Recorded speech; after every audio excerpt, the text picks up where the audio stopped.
안녕하세요, 노도표입니다. 반갑습니다 여러분. 오늘은 공인중개사분들도 아셔야 되고 또 일반 사업자로 임대차 계약을 하시는 분들도 아셔야 될 사항에 대해서 한번 얘기를 나눠보도록 하겠습니다. 자, 가보시죠.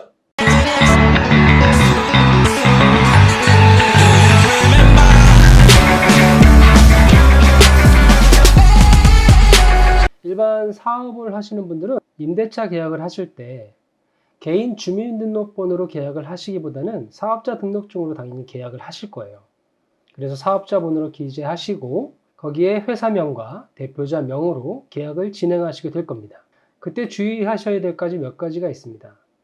여기서 말하는 사업은 일반 임대 사업자가 아닌 그냥 일반 사업자를 말씀드리는 거고요. 간이 과세자나 일반 과세자 모두를 포함하는 얘기입니다. 일반 개인으로, 그래서 주민등록번호로 계약을 진행하실 때는 보통은 실무에서 사업자 등록증을 가지고 계신 분들은 사업자로 계약을 많이 진행을 하세요. 그런데 부득이하게 개인으로 하시는 분들이 계신데 대부분은 사업자를 가지고 계시지 않은 분들이 일반 개인으로 계약을 하시게 됩니다. 왜냐하면 사업자 등록증이 없으니까요. 없는데 어떡하겠어요. 어차피 계약을 해야 사업자 등록증을 발급을 받을 수 있기 때문이죠. 이럴 때는 개인의 성명과 주민등록번호로 계약을 진행합니다. 그리고 계약이 끝난 후에 담당 세무서를 찾아가서 임대차 계약서를 첨부해서 사업자 등록증을 신청할 수가 있습니다. 그리고 그러면서 당연히 확정일자를 꼭 받으셔야겠죠. 개인 주민번호로 계약을 할 때 유의할 점이 뭐냐면요. 간혹 가다가 꼭 전부 다 그러신 건 아닌데 사업자로 나중에 대출을 받거나 이럴 경우가 생길 수가 있잖아요. 그럴 때 은행에다가 해당 임대차 계약서를 제출을 해야 되는데 그때 개인으로 계약을 했으면 사업자로 계약한 계약서를 가져오라고 할 겁니다. 당연히 중개사무소에 도장도 찍혀 있어야 되고요. 그럴 경우에는 다시 계약서를 작성을 해야 돼요. 개인 명의가 아닌 일반 사업자로 다시 계약서를 작성해서 해당 금융기관에 제출을 하셔야 대출이나 기타 업무들이 진행이 될 겁니다. 그래서 이 부분을 참고하시면 될 것 같고요. 그 다음으로는 당연히 사업자로 계약하시는 분들이 많을 겁니다. 사업자 등록증을 가지고 계신 분들은. 그래서 계약서를 작성할 때 본인이 갖고 있던 사업자 등록번호를 작성을 하시고 대표 회사와 표자명을 기입하신 후 계약을 진행하시면 되겠고요. 그 이후에 담당 또 세무서를 가셔서 사업자 주소지 이전 신청을 하시면서 확정일자를 받으시면 되겠습니다. 그 다음은 또 이런 문제도 있어요.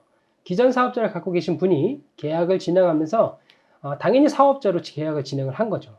근데 새로 계약을 한 곳이 새로운 사업자를 또 만드시려고 하시는 거예요. 여러분이 참고하셔야 될 게 사업자를 갖고 계셨는데 또 다른 사업장을 오픈을 했잖아요. 그럼 법적으로는 그 사업장마다 사업자 등록증을 따로 해야 됩니다.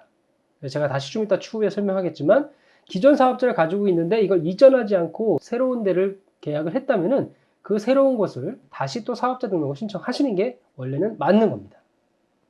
그런데 어쨌든 기존 사업자로 계약을 하셨는데 새로운 곳에 사실은 사업자 등록증을 또 하나 내시려고 하신 거예요. 그래서 확정일자를 받으시려고 세무서를 찾아갔는데 이 기존 사업자로 계약을 하셨기 때문에 확정일자가 안 나올 수도 있다는 걸 얘기를 할 겁니다. 그래서 이럴 경우에는 기존 사업자로 계약을 하시지 마시고요. 신규로 또 하나의 사업자를 신청하실 거라면 그냥 개인 명의로 계약을 진행하시고 그 담당 세무서에 가셔서 사업자 등록증을 신청함과 동시에 확정일자를 받으셔야 됩니다. 안 그러면 확정일자를 못 받을 수 있는 경우도 생기거든요. 그래서 이 부분을 꼭 참고하셔야 되고요. 다음 경우로는 이런 경우도 있을 수 있잖아요. 그럼 내가 기존의 사업자를 갖고 있는데 새로운 곳에 분점을 내서 또 계약을 한 겁니다.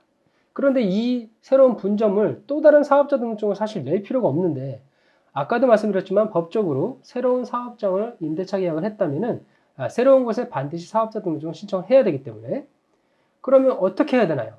그래서 이럴 경우에는 사업자 단위 신청을 하는 겁니다. 이 사업자 단위 신청이라는 게 무엇이냐면 본점 또는 주사무소의 사업자 등록번호로 모든 지점까지 운영할 수 있는 방식을 말하는 거예요.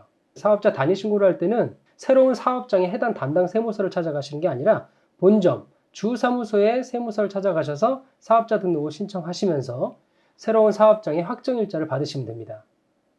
마찬가지 이럴 때 사업자 단위 신고를 하게 되면 부가가치세 신고할 때도 본점이나 지점의 각각의 사업장에 대해서 신고서를 만들게 되면서 통합해서 신고 납부를 할 수 있게 됩니다. 그래서 다시 말씀드리지만 사업장을 갖고 계시는데 새로운 사업장을 임대차 하면서 또 다른 신규 사업자를 발급받으실 필요가 없다고 하면은 사업자 단위 신고를 하셔서 본점과 분사무소를 모두 통합해서 운영할 수 있는 그렇게 신고를 하시면 되겠습니다. 그리고 확정일자도 그렇게 받으시면 법적으로 보호를 받으실 수가 있고요. 한 가지가 빠져가지고 추가로 더 말씀드리겠습니다. 만일 일반 사업자가 아니고 법인 사업자라고 한다면은 일반 개인으로 계약서를 작성하시면 나중에 법인 등기를 하시고 사업자 등록을 신청하실 때 세무서에서 다시 보정 명령을 받을 수가 있어요. 다시 법인 사업자로 계약서를 작성해 오라고 말이죠. 그렇기 때문에 일반 사업자가 아니시고 법인 사업자라고 하신다면 미리 중개사분한테 얘기를 해주셔서 법인 등기를 먼저 받으시고 그리고 그 법인 등록번호로 계약서를 작성하시면 추후에 세무서에서 사업자 등록증을 무난하게 받으실 수가 있을 겁니다. 그래서 일반 사업자가 아니고 법인 사업자라면 반드시 이 부분을 체크하셔야 됩니다. 중개사분들도 반드시 아셔야 됩니다. 그래야 두 번 고생하는 일이 없습니다. 오늘은 이 사업자로 계약을 하면서 참고해야 될 사항에 대해서 몇 가지를 알려드렸습니다. 그래서 그때그때 맞게끔 공인중개사분들은 계약을 진행을 해주셔야 되고요. 또 마찬가지 사업자를 갖고 계신 분들이 계약을 할 때 이런 점을 참고하시면 도움이 될 것 같고요. 반드시 사업자 등록을 신청하면서 확정일자는 꼭 받으셔야 되겠습니다. 그래야 우선 변제권이 발생을 하니까요.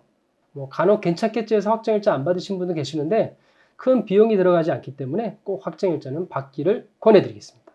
오늘은 계약서를 작성할 때 사업자 등록증으로 계약하는 방법 그리고 개인으로 계약하는 방법에 대해서 간단하게 설명을 드렸습니다. 다음 시간에 또 새로운 정보로 찾아뵙도록 하겠습니다. 감사합니다, 여러분.